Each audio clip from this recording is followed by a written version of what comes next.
दोस्तों, भगवान पे कौन कौन विश्वास करता है? क्योंकि इस धरती पे बहुत सारे ऐसे लोग हैं जो इस बात पे विश्वास करते हैं कि भैया मेरा बिजनेस आगे बढ़ रहा है, मैं पैसे वाला हो रहा हूं, तो मैं अपने दिमाग के बल पे। वो बिल्कुल नास्तिक होते हैं, भगवान को मानते ही नहीं। क्योंकि दोस्तों, आज हम आपको एक ऐसे राजा की कहानी सुनाने जा रहे हैं जिसको अपने आप पे बहुत ज्यादा गुरूर था और वो भगवान को नहीं मानता था। वो राजा ये कहता था कि भगवान नाम की कोई चीज नहीं है, मैं ही अपने प्रजा का पेट भरता हूं, मैं ही भगवान हूं। वो भगवान को चुनौती देता था। लेकिन कैसे एक साधु ने उसके इस घमंड को चकनाचूर कर दिया। तो चलिए दोस्तों, ये बड़ी ही इंटरेस्टिंग कहानी है, इसको सुनाते हैं। आप सभी का बहुत बहुत स्वागत है मेरे YouTube चैनल में एक और नई वीडियो में। दोस्तों, एक समय की बात है, एक राज्य में ऐसा राजा था जिसको अपने आप पे बहुत ज्यादा गुरूर था। वो हमेशा अपनी प्रजा से कहता था, प्रजा के लोगों से कहता था कि मेरी पूजा करो, मैं भगवान हूं, मैं तुम सबका पेट भरता हूं।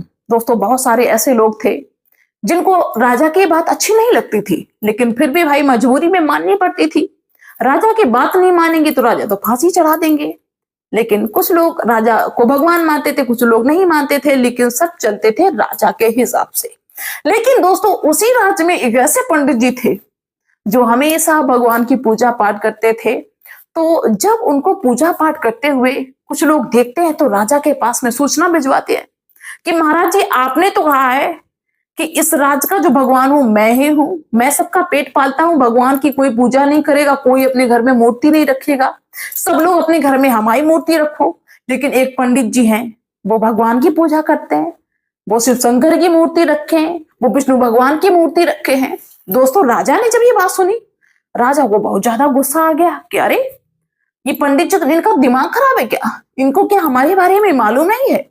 दोस्तों, राजा ने पंडित जी को अपने पास में बुलाया और कहा कि तुम भगवान की पूजा क्यों करते हो? भगवान नाम की कोई चीज नहीं है, ये बात तुम्हारे समझ में क्यों नहीं आती है? भगवान का कोई अस्तित्व नहीं है, मैं ही भगवान हूं। लेकिन दोस्तों, वो पंडित कहता है कि नहीं महाराज, आप अलग चीज है, आप इंसान हैं, भगवान भगवान है, आप भगवान कैसे बन सकते हैं? यानी कि वो पंडित जी राजा से जवाब सवाल करने लगे। दोस्तों, अब राजा ने कहा कि ठीक है, अगर भगवान है, भगवान नाम की भी कोई चीज है, तो ये मुझे सिद्ध करके दिखाओ कि हाँ भगवान होता है। क्योंकि मुझे तो लगता है कि सब कुछ मैं ही करता हूं। लेकिन दोस्तों, पंडित जी थोड़ा डर जाते हैं। पंडित जी ये कहते हैं कि महाराज जी, मैं इतना बड़ा तपस्वी नहीं हूं जो भगवान को सिद्ध कर दूं। जो लोग तीर्थ स्थलों में समाधि लगाए होते हैं, सालों साल तपस्या करते हैं, गंगा जी के किनारे बैठ के, तीर्थ स्थलों में बैठ के, बड़े बड़े साधु संत, वो लोग भगवान को सिद्ध करते हैं। हमारी कहाँ औकात है कि मैं भगवान को सिद्ध कर दूं। दोस्तों, राजा ने कहा पंडित जी से कि तुम ऐसा करिए, हम तुम्हें 15 दिन का समय दे रहे हैं, और जो भी साधु संत जो भी इस चीज को सिद्ध कर दे कि भगवान नाम की कोई चीज है, और तुम 15 दिन तक अगर कोई साधु संत ना ले आए तो फिर 16वें दिन तुमको फांसी की सजा हो जाएगी। दोस्तों, दरबार में सन्नाटा छा जाता है, लोगों के चेहरे उतर जाते हैं कि अब क्या होगा। पंडित जी को भी डर लगता है, लेकिन पंडित जी ने इस चैलेंज को स्वीकार कर लिया। पंडित जी ने कहा ठीक है, आपने 15 दिन का समय दिया, ठीक है, हम आ जाएंगे वक्त पे। अगर नहीं कोई ऐसा साधु संत मुझे मिला जो भगवान को सिद्ध कर दे, तो 16वें दिन आप मुझे फांसी दे देना। दोस्तों, पंडित जी अपना लेते हैं, जो भी थोड़ा बहुत सामान लेते हैं और निकल देते हैं तीर्थ स्थलों के लिए। और वहां पे जो भी तपस्वी थे, उनको वो बात बताई कि हमारे यहाँ राजा ऐसी बात करते हैं। तो मैंने कहा कि जो तीर्थ स्थलों में साधु संत हैं, वो सालों से तपस्या करते हैं, वो भगवान को सिद्ध कर सकते हैं। तो आप लोग मेरे साथ में चलिए और ये सिद्ध करिए चल के कि भगवान होते हैं। लेकिन दोस्तों, उन साधु संतों ने पंडित जी से कहा कि देखिए पंडित जी, हम लोग इंसान हैं, हम लोग कितनी भी तपस्या करें, लेकिन हम लोग इंसान हैं। हमसे अच्छाई के साथ में कोई ना कोई ऐसी गलती हो ही जाती है, कोई ना कोई ऐसा काम हो ही जाता है जिसकी वजह से हम पाप के भागीदार बन जाते हैं। जो पाप का भागीदार बन जाता है, वो भगवान के बारे में कैसे जान सकता है? दोस्तों, अब तो पंडित जी बहुत ज्यादा परेशान। पंडित जी ने चारों धाम जो तीर्थ स्थल है सब जगह जाके देख लिया। किसी भी साधु ने ये नहीं कहा कि ठीक है भैया, हम तुम्हारे राजा को संतुष्ट करेंगे, इसका जवाब देंगे।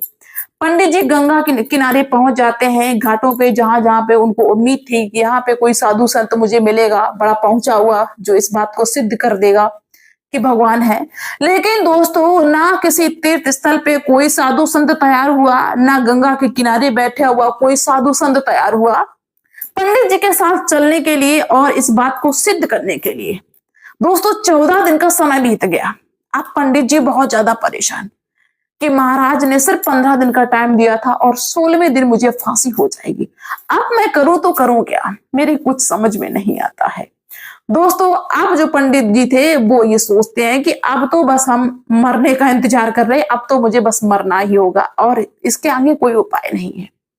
और वो निराश होके पंडित जी चलने लगते हैं, रास्ते से गुजरते जाते हैं, हजार बातें सोचे जाते हैं कि बस अब 2 दिन का टाइम बचा, तो बस मरने वाले हैं।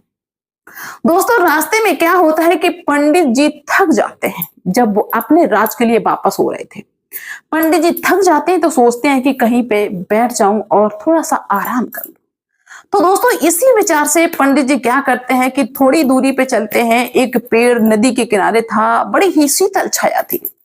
उस पेड़ के नीचे वो पंडित जी बैठ जाते हैं और बड़ा चिंता में कि मैं करूं तो करूं क्या। लेकिन दोस्तों, उस पेड़ के नीचे बैठे हुए पंडित जी देखते हैं कि पास में जो नदी है, उस नदी में एक साधु स्नान कर रहे हैं।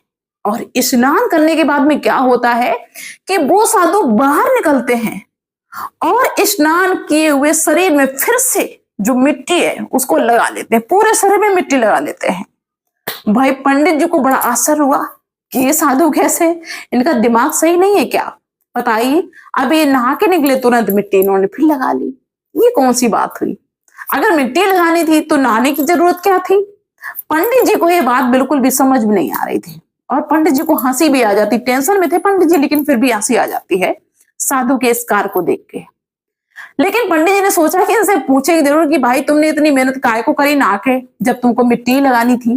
दोस्तों, पंडित जी साधु के पास में जाते हैं और कहते हैं कि प्रभु, मुझे ये बताओ कि आपने इतनी मेहनत की, इसमें नहाया, दोबारा से मिट्टी लगा ली, ऐसा क्यों? जब मिट्टी लगानी थी नहाया क्यों है? तो वो साधु मुस्कुराते हुए कहते हैं कि देखिए, ये जो मेरा शरीर है ये मिट्टी का है और इस शरीर को मैंने मिट्टी में ही मिला दिया। यानी कि मिट्टी का शरीर है और दोबारा नहा के फिर से मिट्टी लपेट ली। और इस शरीर का मुझे क्या करना है? जो मिट्टी का है वो मिट्टी में मिल जाएगा, इसलिए मैंने मिट्टी लगा ली। इस शरीर का कोई मतलब नहीं है। जो मेरी आत्मा है वही परमात्मा के पास जाएगी, जो हम करेंगे वही मुझे मिलेगा। बहुत सारी ऐसी चीजें उस साधु ने समझाई उस पंडित जी को। दोस्तों, पंडित जी को ऐसा लगने लगा कि हमें लगता है कि इनको बहुत ज्यादा ज्ञान है और ये राजा के प्रश्न का उत्तर दे सकते हैं, यानी कि सिद्ध कर सकते हैं कि भगवान नाम की कोई चीज है, भगवान भी है, भगवान का भी कोई अस्तित्व है। दोस्तों, पंडित जी ने अपनी सारी बात साधु को बताई। साधु ने पूरी बात सुनी। साधु ने कहा, ठीक है, तुम चलो, अपने राज्य में चलो और राजा से कहो चल के कि तुम्हारे सवाल का जवाब एक साधु देंगे। और 15 तारीख को, यानी कि कल 15 तारीख है, ठीक 12 बजे हम उस राज्य में, उस दरबार में पहुंच जाएंगे। तो मेरा इंतजार करना और राजा के इस प्रश्न का हम उत्तर जरूर देंगे। जो राजा भ्रम में पड़े हुए हैं कि भगवान अगवान कुछ नहीं है।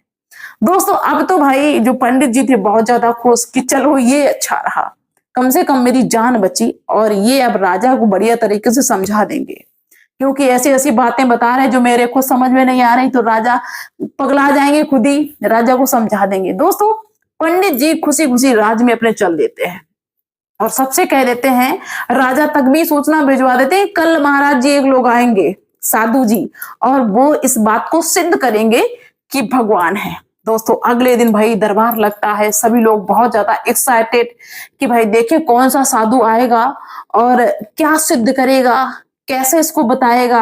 दोस्तों, अगले दिन क्या होता है कि भाई जो टाइम दिया था साधु जी ने, करेक्ट 12 बजे दरबार में पहुंच जाते हैं। साधु का सम्मान हुआ। दोस्तों, साधु ने कहा कि बताओ राजा, क्या दिक्कत है, कौन सा भ्रम है तुम्हें, किस बात की शंका है?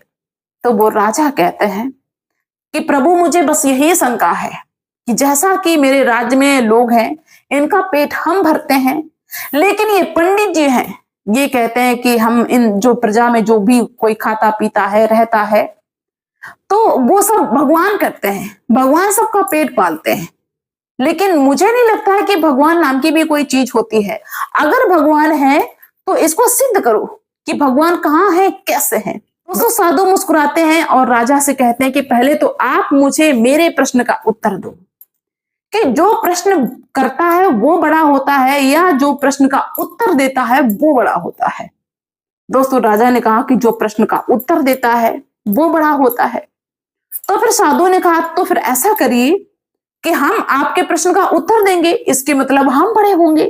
तो तुम उस राजगद्दी से हटो और वहां पे मुझे बैठने दो और अपना जो चाबुक और मुकुट वो भी मुझे दे दो, और इसके बाद में तुम यहाँ पे नीचे खड़े हो आके तब हम तुम्हारे प्रश्न का उत्तर देंगे।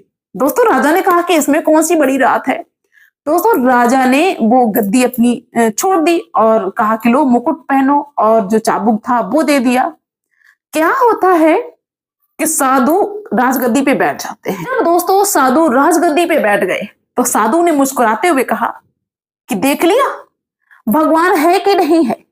दोस्तों राजा ने कहा कि अभी तो तुमने कुछ किया ही नहीं और तुम फालतू की बातें करने लगे, देख लिया भगवान है कि नहीं।